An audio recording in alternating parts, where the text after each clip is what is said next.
आप सभी को गणेशोत्सव की हार्दिक शुभेच्छाएं। चलिए आपसे एक सवाल पूछता हूँ। जैसे ही बापा आए, आज 5वें दिन का विसर्जन है, हम सारे भक्त बापा के पंडाल में कतारें लगा देते हैं। हमारी लिस्ट कतारों जितनी लंबी होती है। मुझे अच्छी वेल्थ मिल जाए, पैसे मिल जाए, हेल्थ मिल जाए, मेरी मनोकामनाएं पूरी हो जाए, मुझे सक्सेस मिल जाए, जॉब में प्रमोशन मिल जाए, रिलेशनशिप सुधर जाए। इतनी सारी लिस्ट लेके हम बापा के पास जाते हैं। लेकिन कभी हमने पॉज करके ये सोचा है कि कभी भी जो ब्लेसिंग हमें ऑलरेडी मिली है उसके लिए हमने बापा को थैंक यू कहा है, ग्रैटिट्यूड दिखाया है? यही एक्सप्लोर करेंगे आज के एपिसोड में। Welcome to healing inside out. मैं हूं doctor Snehil Makwana, Ayurvedic physician by profession and artist by passion and your healing guide in this episode।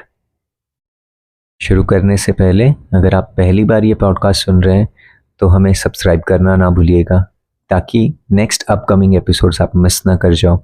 हमारे पॉडकास्ट स्पॉटिफाई और यूट्यूब दोनों चैनल्स पे चलते हैं। और आप ये पॉडकास्ट रेगुलरली सुनते हो और आपने अभी तक आपके किसी फ्रेंड के साथ ये शेयर नहीं किया है तो जल्दी जाके पॉज करिए और ये पॉडकास्ट को शेयर करिएगा। हमारी ये जो हीलिंग जर्नी है, ये जो ग्रुप है, ये जो कनेक्शन है, उसको बढ़ाने के लिए हमने एक टेलीग्राम कम्युनिटी ओपन की है, जिसकी डिटेल मैं एपिसोड के एंड में दूंगा, तो एंड तक रुकिएगा। गणेश उत्सव जैसा त्यौहार बहुत बार मांगने वाला त्यौहार बन जाता है। जैसे मैंने ऑलरेडी कहा, अच्छी जॉब, बेटर हेल्थ, बहुत सारे पैसे, पीस इन फैमिली, इतनी सारी लिस्ट हमारी बढ़ती जाती है। लेकिन बापा के साथ जो ट्रू कनेक्शन है वो मांगने में नहीं बट थैंक यू कहने में है। चलिए एक छोटी सी स्टोरी सुनते हैं। अकबर के कोर्ट में जो बिरबल होते थे, उनकी एक बहुत ही अच्छी आदत थी कि पूरे दिन भर का काम खत्म हो जाए उसके बाद वो घर के बाहर एक बड़े बर्तन में चावल लेके बैठते थे। छोटी कटोरी से ज़रूरतमंदों को चावल बांटते थे। जब वो चावल बांटने बैठते थे तो उनका सर हमेशा नीचे होता था। वो लेने वाले के पैरों की तरफ देखते रहते थे। कितने महीनों सालों तक ये रिचुअल वो फॉलो करते थे। तब किसी ने आके उन्होंने उनसे पूछा कि आप जो ये चावल बांटते हो, लेने वाले का चेहरा कभी नहीं देखते, ऐसे क्यों? बिरबल ने क्या जवाब दिया कि देने वाले मेरे हाथ जरूर है, पर मैं देने वाला नहीं, वो तो ऊपर वाला है। ये एक पावरफुल रिमाइंडर है हमारे लिए कि ग्रैटिट्यूड ये क्रेडिट लेने के लिए नहीं है, ये रिकॉग्नाइज करने के लिए है कि सोर्स तो हमेशा नेचर है, सोर्स तो हमेशा भगवान है।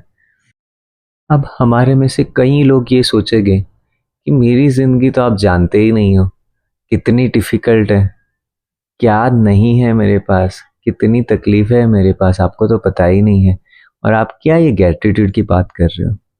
यही सोच पे मैं जब रिटर्न आ रहा था मेरे घर से, मेरे घर पे भी गणपति होते आते हैं, पधारते हैं, तो विसर्जन के बाद जब मैं रिटर्न आ रहा था, मैंने सुबह 5:30 बजे कैब की और रिटर्न आते वक्त मैंने सोचा कि यही चीज़ अगर समझो 100 साल पहले होती हुई और मैं कांदीवली से मेरे घर तक जो 3-3.5 घंटे का रास्ता है, अगर मैं ट्रैवल करता तो कैसा होता। मुझे एक बुलक कार्ट लगता, मुझे वो बुलक के लिए खाना लेके जाना पड़ता, कितने दिनों की वो जर्नी होती वो भी मुझे नहीं पता है। आज इतना इजी है कि मोबाइल ऐप ओपन करो, जस्ट बुक करो एक कैब, ड्राइवर नीचे आ जाता है, 2 घंटे में वो आपको घर पे लेके जाता है। कभी हमने थैंक यू किया है उसके लिए? जैसे आजकल के बच्चे ही समझो, खाना खाने बैठते हैं और खाने में अगर नमक मसाला कम पड़ जाए तो तुरंत बाजू में खाना रख के बोलते हैं मैं ये नहीं खाऊंगा क्योंकि इसमें स्वाद नहीं है। हम अगर उनको दाल चावल खाने कहें तो वो बोलते पिज़्ज़ा कितना टेस्टी है। हमने उनको ग्रैटिट्यूड अगर सिखा दे तो उन्हें समझेगा कि यस, ऐसे कितने सारे लोग इस दुनिया में हैं जिनको एक टाइम का खाना भी नहीं मिलता, और हम कितने कितने लकी हैं कि हमें रोज दिन में 3 से 4 बार खाना अवेलेबल है। हम फ्रिज खोले तो सामने खाना अवेलेबल होता है, हम कबोर्ड्स खोले तो उसमें कितनी सारी स्नैकिंग आइटम पड़ी होती है। सो ऐसे तो ज़रा भी नहीं है कि हमारे पास ग्रैटिट्यूड के लिए बहुत कम चीज़ें हैं। जैसे हमारे आजू बाजू की चीज़ें ही देख लो, हमारे पास घर है रहने के लिए, हमारे पास मोबाइल फ़ोन है, हमारे पास ट्रांसपोर्ट सिस्टम इतना अच्छा है, हमारे पास कपड़े हैं, खाना है, छोटी छोटी चीज़ें जो हम टेकन फॉर ग्रांटेड ले लेते हैं। हम सोचते हैं ये तो ठीक है ना, लेकिन ये सोचे कि ऐसी ही चीज़ें दूसरे कितने लोगों के पास अवेलेबल ही नहीं है। उनको ये सारी चीज़ों के लिए कितनी मेहनत करनी पड़ती है, कितनी लड़ाइयाँ लड़नी पड़ती है, तब जाके उनको एक टाइम का खाना मिलता है, कहीं रहने के लिए जगह मिलती है। ये सारी छोटी छोटी चीज़ें अगर हम कलेक्ट करें तो हमें समझ में आ ही जाएगा कि बापा ने हमें बहुत कुछ ऑलरेडी दे चुका है, और उसके लिए तो हमें थैंक यू बोलना बनता है बॉस। जैसे पिछले ही हफ्ते एक बहुत ही ह्यूमरस चीज़ हुई हमारे क्लिनिक में।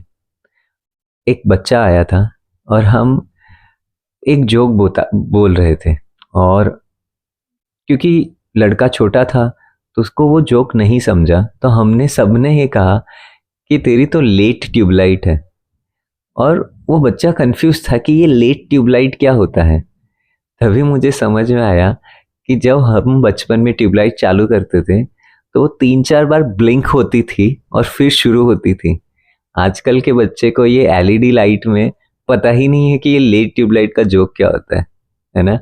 सो ये एक छोटे से एग्जाम्पल से हम समझ पाते हैं कि दुनिया इतनी आगे बढ़ चुकी है, हमारे पास अवेलेबिलिटी इतनी सारी है कि बहुत सारी चीज़ें हम टेकर फॉर ग्रांटेड ले लेते हैं, और हम ये भूल जाते हैं कि थैंक यू बोलना, ग्रैटिट्यूड दिखाना भी बहुत ज़रूरी है। और ये मैं नहीं कह रहा हूँ, साइंस भी कहता है। न्यूरो साइंस ये कहता है कि जब हम ग्रैटिट्यूड प्रैक्टिस करते हैं, जब हम थैंक यू कहते हैं दिल से, तो ब्रेन में डोपामाइन और सेरोटोनिन, ये फील गुड हार्मोन्स रिलीज होते हैं, जिसकी वजह से हमारा हैप्पीनेस लेवल, हैप्पीनेस क्वोशंट बहुत ज़्यादा बढ़ जाता है। इवन आयुर्वेद भी ये कहता है कि ग्रैटिट्यूड से हम लाइटर फील करते हैं, हमारे जो मानसिक दोष है रजस और तमस वो बैलेंस हो जाते हैं।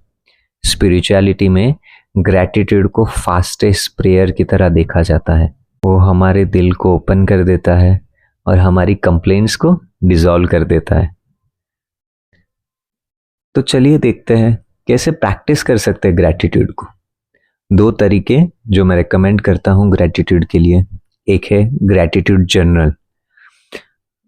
कोशिश करते हैं बचे हुए 5 दिन में पापा के साथ बैठ के रोज रात को 3 चीज़ों के बारे में लिखें जिसके लिए हम रियली थैंकफुल हैं, जो हमारे पास है और हमने उनको एक्नॉलेज नहीं किया था।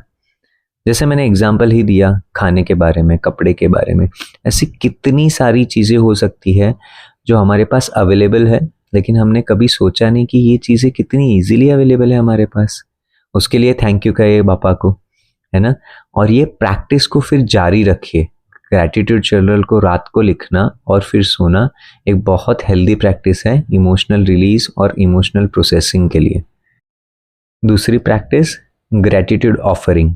मतलब क्या, जब भी हम मांगने जाए भगवान के सामने, नेचर के पास, कहीं पे भी जहाँ पे हम कभी कुछ मांग रहे हैं, तो पहले हम सिंसियरली थैंक यू कहिए जो चीज़ें हमारे पास ऑलरेडी अवेलेबल है। थैंक यू फर्स्ट एंड बाद में मांगना। ये प्रैक्टिस करते करते आपको एक शिफ्ट, एनर्जी शिफ्ट महसूस होगा कि कुछ समय की प्रैक्टिस के बाद जो मांगने की वृत्ति है, जो आस्किंग वाला पार्ट है, वो धीरे धीरे हट जाएगा और थैंक यू पार्ट बढ़ता जाएगा। एंड में एक छोटी सी स्टोरी। एक छोटा सा बच्चा अपने पापा के साथ आइसक्रीम पार्लर जाता है। ये स्टोरी मेरी ओरिजिनल स्टोरी नहीं है, मैंने अपने मेंटर से सुनी थी, लेकिन मैंने उसको थोड़ा सा ट्विक किया है। तो वो बच्चा पापा को कहता है कि मुझे 3 स्कूप वाली आइसक्रीम चाहिए। तो पापा ले देते हैं। 3 स्कूप वाली आइसक्रीम लेते समय उसकी नज़र ऐसी आइसक्रीम पे जाती है जिसमें एक साथ एक के ऊपर एक 7 स्कूप है, और वो 7 स्कूप की आइसक्रीम देखते देखते ये जब बच्चा वो 3 स्कूप वाली आइसक्रीम हाथ में लेता है, वो वो 7 स्कूप वाली आइसक्रीम को देखते देखते ये आइसक्रीम उसके हाथ से गिर जाती है, और वो बच्चा रोते रोते पापा के पास जाता है, कहता है पापा मुझे ये 3 स्कूप वाली नहीं, वो 7 स्कूप वाली आइसक्रीम चाहिए। पापा हंसते हैं और उसको कहते हैं नेक्स्ट टाइम बेटा, चलो अब घर चलते हैं। हम इसमें से ये समझ सकते हैं कि जो फादर थे उन्होंने सोचा ये कि ये जो मेरा बेटा है वो 7 स्कूप की आइसक्रीम को देखते देखते 3 स्कूप वाली आइसक्रीम में हैंडल नहीं कर पाया, तो 7 स्कूप वाली आइसक्रीम कहाँ से हैंडल कर पाएगा, है ना। वैसे ही नेचर भी, जब हम हमारे पास हमारी मुट्ठी में जो सारी चीज़ें हैं उसको एक्नॉलेज करना नहीं जानते हैं, उसके प्रति ग्रैटिट्यूड रखना या थैंक यू भाव रखना नहीं जानते हैं, तो नेचर भी यही सेम चीज़ सोचता है कि जो चीज़ें उसके पास ऑलरेडी है वो अगर वो मैनेज नहीं कर पाता है, हैंडल नहीं कर पाता है, या उसके प्रति उसको वो सकारात्मक भाव नहीं है, पॉजिटिविटी नहीं है, सो इससे बड़ी चीज़ मैं अगर इससे दे दूं तो ये कैसे हैंडल कर पाएगा। सो जब हम एक ग्रैटिट्यूड प्रैक्टिस करना शुरू करते हैं, हमें पता चलता है कि धीरे धीरे सक्सेस, ये सारी चीज़ें जो हम प्रमोशन से लेके मांगते रहते हैं, वो मांगने की ज़रूरत नहीं होती, नेचर हमें ऑटोमेटिकली देने लग जाता है, क्योंकि जब हम वो चीज़ें एक्नॉलेज करके पॉजिटिवली हम ग्रैटिट्यूड प्रैक्टिस करते हैं ना, तो उसका बहुत ही अच्छा उपयोग करने लग जाते हैं, हम उसको यूटिलाइज करने लग जाते हैं, और वो यूटिलाइजेशन से हम सिर्फ खुद का फ़ायदा नहीं देखते हैं, हम दूसरों का फ़ायदा देखते हैं, हम दूसरों का हेल्प करने के लिए या सर्विस देने के लिए हम रेडी हो जाते हैं। और नेचर ये सोचता है कि यस, अगर ये इतनी छोटी चीज़ में से, इतनी कम चीज़ों में से अगर लोगों की इतनी सेवा कर सकता है, हेल्प कर सकता है, तो मैं इसे ज़्यादा दूंगा तो ये कितनी हेल्प करेगा। सो मांगने की चीज़ें ऑटोमेटिकली कम हो जाती है और नेचर ऑटोमेटिकली हमें देने लग जाता है। इसी के साथ हम आज का एपिसोड एंड करते हैं कुछ लर्निंग्स के साथ। क्या थी वो लर्निंग्स? जब हम मांगे पापा के पास तो पहले थैंक यू कहेंगे। ग्रैटिट्यूड हमारा इनर वर्ल्ड पूरा बदल देता है और वो एक नेचर के फ्लो के साथ लेके जाता है। इसीलिए ग्रैटिट्यूड एक हाईएस्ट फॉर्म ऑफ प्रेयर है। और हमेशा याद रखिए, फर्स्ट स्टेप मांगना नहीं है, अप्रिशिएट करना है, थैंक यू कहना है। अगर आज का एपिसोड आपको अच्छा लगा तो I invite you to the Telegram community, जहाँ पे एक सपोर्टिव स्पेस हमने क्रिएट की है, जिसमें ऐसे ही कुछ ट्रिक्स, ऐसे ही कुछ प्रैक्टिसेस से हम इमोशंस को एक्नॉलेज करना, प्रोसेस करना और हील करना सिखाते हैं। अगर आपको उसकी डिटेल्स चाहिए तो शो नोट्स में उसकी लिंक है। और भी सारी लिंक्स होगी, जैसे मेरी वेबसाइट्स के बारे में, मेरे इंस्टाग्राम के बारे में, यूट्यूब चैनल के बारे में, और जो फ्री वर्कशॉप्स हम कंडक्ट करते हैं उसकी भी लिंक शो नोट्स में है। अगर आपको ये एपिसोड अच्छा लगा तो आपके दोस्तों के साथ शेयर करिएगा, सब्सक्राइब करिएगा। मिलते हैं नेक्स्ट टाइम, तब तक के लिए stay grateful, stay blessed. This is doctor Snehil Makwana signing off for today.